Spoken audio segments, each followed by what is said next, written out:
In 2018, a non-profit gave every adult in Western Kenyan's Aniel village $500.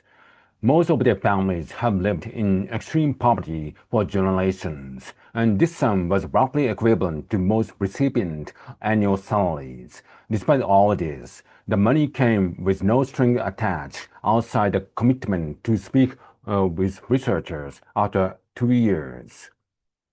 Outside the commitment to speak with researchers after 2 years, they hope this influx of cash would lift the villagers out of poverty. They hope this influx of cash would lift the villagers out of poverty, but they also knew this could easily be the latest.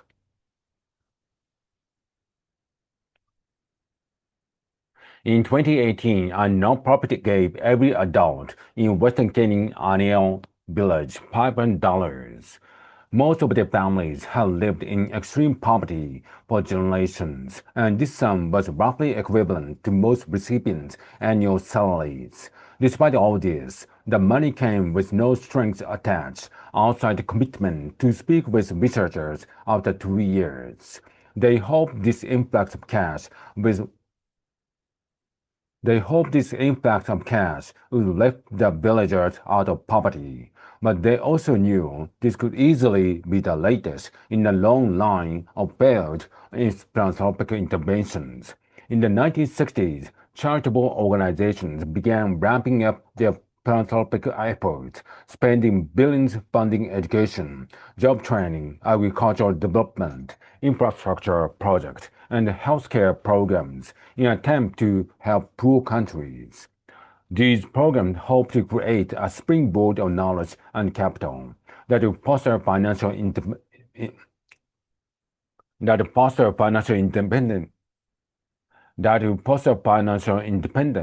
and bolster struggling economies. But when economists started studying this kind of aid in the late 90s and early 2000s, they made some surprising discoveries. After running various randomized control trials, where one group received education or job training and another group did not, the researchers found this kind of aid often had minimal impact. School supplies failed to improve the education, job training didn't always raise incomes, and the benefits of nutrition education varied dramatically from group to group. These disappointing results even extended to newer philanthropic models. At this time, many theorists advocated heavily for microfinance, a model that offers small loans to aspiring entrepreneurs in weak economies. But while microfinance recipients consistently repaid their loans with interest, the program failed to meaningfully raise their incomes. All these failures led researchers to consider a strategy many considered ridiculous: direct cash giving. Most philanthropists saw this approach as the worst kind of short-sighted philanthropy. They assumed recipients would quickly spend the cash and then end up back where they started. But when researchers returned to annual 2 years later, the result was astonishing. Business revenue went up. Business revenues were up 65%. Families saved more and ate more. Kids were doing better in school. There were less alcoholism, depression, domestic violence, and inequality between families. And these impacts weren't unique to annual.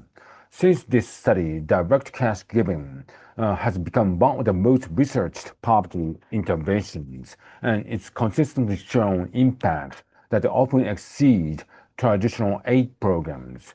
In fact, a subsequent study spanning hundreds of Kenyan villages found the surrounding economy grew by more than twice what was given out just a year after the cash transfers. However, direct cash giving isn't a silver bullet. Poverty is a generational issue that requires long-term changes to solve.